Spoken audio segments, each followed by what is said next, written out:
The founders of parkour were students of many different disciplines, such as gymnastics, climbing, and the martial arts. However, the strongest influence on parkour's concept and structure came not from these, but from Georges Hebert's méthode naturelle.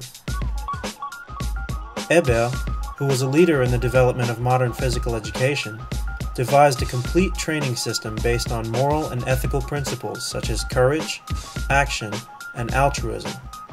As a part of that system, Hebert took what he defined as humankind's natural and utility capacities and broke them down into 10 basic categories: walking, running, jumping, climbing, quadrupedal movement, balancing, lifting, throwing, defense, and swimming.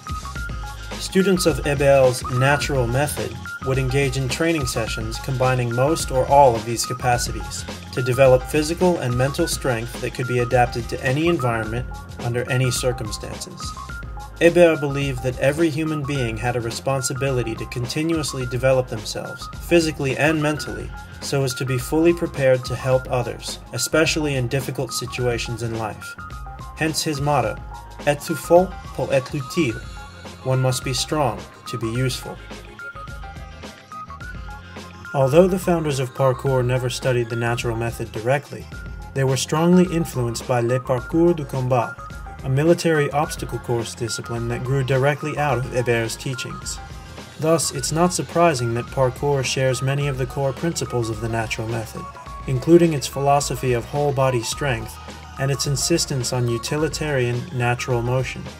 In parkour, the goal is a complete freedom of action, an ability to move in whatever direction is called for with confidence, efficiency, and speed.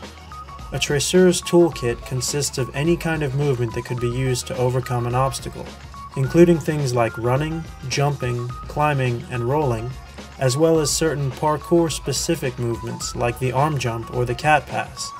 However, while these and other familiar movements are a good starting point for beginners, it's important to remember that, just as in real life, there will always be situations where there is no quick and easy solution and a more flexible approach is needed. You can think of each specific technique as a phrase in the language of movement. By memorizing the most common ones, you'll be able to get around at least a little.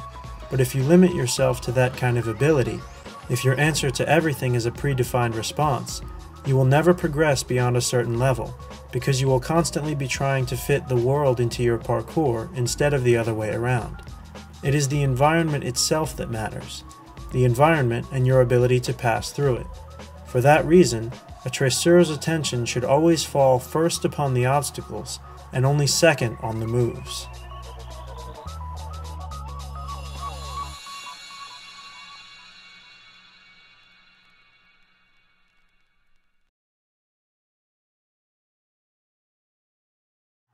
Of all of the obstacles that receive attention in the world of parkour, the one that is most often forgotten is also the most common: empty space. It's on flat ground that a tresseur has the least advantage over a non-tresseur. There's nothing to trip up an opponent, no shortcuts where technical skill can give you an edge. It's the obstacle requiring the greatest mental and physical endurance, and the one that's the least interesting to train on or prepare for. Yet because empty space appears both between and within every set of obstacles, it's also the one tresseurs need to be most aware of. In an art based upon a need for speed, there is nothing more fundamental than the ability to run. It is the heart and soul of parkour. The other techniques come into play only when something gets in your way. When preparing a training routine, a tresseur should ask himself, what kinds of running do I need to be capable of? Because a parkour run often involves starts, stops, and breaks in momentum, tresseurs should train sprints and hurdles side by side with endurance running. They should run uphill, downhill, and cross-country to get a sense of how different environments will affect their stamina and speed, and should also consider trying barefoot running or running with some kind of weight to improve their versatility under unusual circumstances. When working on one's overall ability to move quickly, there are no shortcuts. In the end, your performance will only be as good as your preparation. The second most common kind of obstacle, at least in the urban world, is a rail or small object, like a trash can or a garden planter. In some cases, the quickest way to deal with these obstacles is simply to run around them or jump over them. But to prepare for the times when this isn't an option, most traceurs practice various kinds of vaults, diving or jumping techniques that include the use of one or both hands to boost you up and over the object without losing speed. Dozens of different vaults have been defined by traceurs around the world, each tailored to a specific range of situations in which it is the most efficient technique. However, in actual runs, the distinctions between them are blurred and unimportant, and thus it's better not to bother with names, but instead to focus on the overall principle. Because the use of hands gives you extra power and control in your movement, it's often more efficient overall even if it slows you down a little.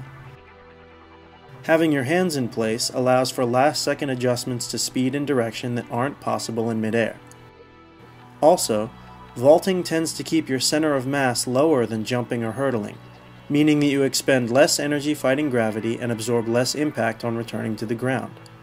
However, although as traceurs we seek out obstacles that allow us to prepare for a wide range of possibilities, in a genuine emergency many of these obstacles would simply be bypassed for the sake of time, and thus the vault, which often gets the most attention from beginners, is actually one of the less important parkour techniques. The third kind of obstacle is a tall wall, one that is too large simply to be vaulted or run over. This category also includes unusual objects like gateways and fences, the sides of staircases, columns, or even in some cases the sides of trucks or dumpsters. Generally speaking, overcoming a wall involves solving two distinct problems: reaching the top with your hands and then pulling yourself up and over. Walls that are closely spaced or built with hand and footholds can be overcome using traditional climbing methods. However, the majority of the walls in the urban environment call for a technique known as a tic-tac. The main idea behind a tic-tac is that you can easily translate horizontal speed towards a wall into a direction change by pushing off with your feet. Typically, a single solid step just above waist height is the best option. Although tic-tacs can also be used to augment vaults or certain kinds of jumps, usually they serve either to boost a traceur to the top of the wall in front of him, or to provide the height and distance needed to catch the top of an adjacent wall. Once a traceur has reached the top with his hands, the method for getting up and over is the same in nearly every case. Kicking his feet against the surface of a wall for traction, he will execute a pull-up style motion that brings his torso above the edge and allows him to swing his feet either onto or up and over the lip. Because topping over a wall requires a significant amount of upper body strength and overall coordination, and because some variation of this movement appears in virtually every real-world run, it should be a part of every traceur's training regime from day one. The remaining major categories are gaps, drops, and tight spaces, all of the non-obstacles that nevertheless influence a traceur's choice of movement.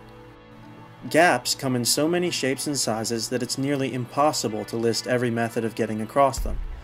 They may be defined by the edges of buildings, by rails, walls, by water, or simply by lines on the pavement, and their sides may be at different heights. When the two sides of a gap are close enough, jumping is certainly an option, but so are vaulting, swinging, diving, and pushing techniques. When preparing to cross a gap, traceurs may be running, standing, or hanging. They may come into the other side with a full stop, with a running touchdown, or with an arm jump landing leading into a climb-up. This level of variety makes it impossible to think in terms of guaranteed methods. The key things to remember with gaps are, first, that you want to choose whatever technique gives you the best chances of making a safe recovery on the other side, and second, that you never want to cross a gap in one direction unless you are sure that you can make it back again. Parkour is not simply about A to B, but also B to A. The ability to get away from any particular spot is just as critical as the ability to get there in the first place.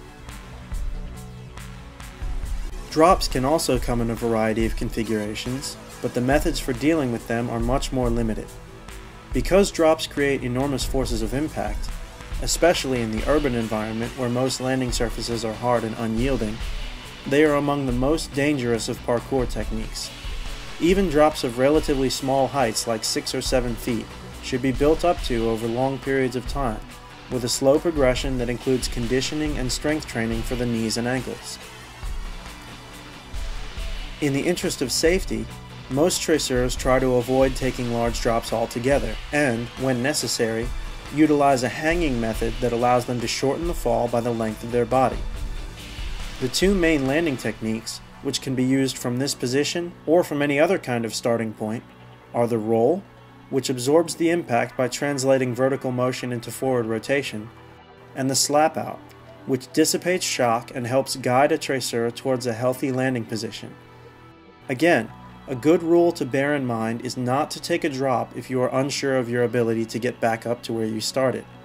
This will help traceurs to recognize drops which they really shouldn't be taking in the first place.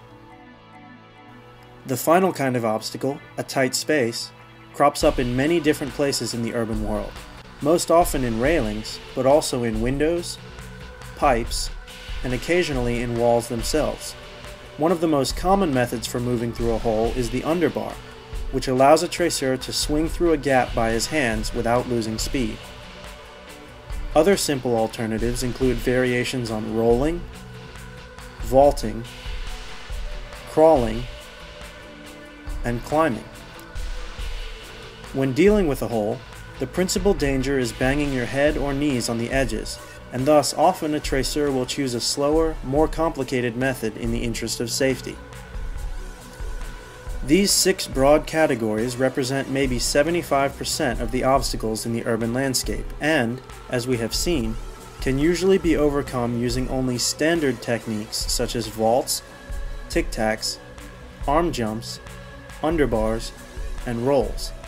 However, since it only takes a single insurmountable obstacle to stop a traceur dead in his tracks, the remaining 25% of the environment is much more than just 25% important.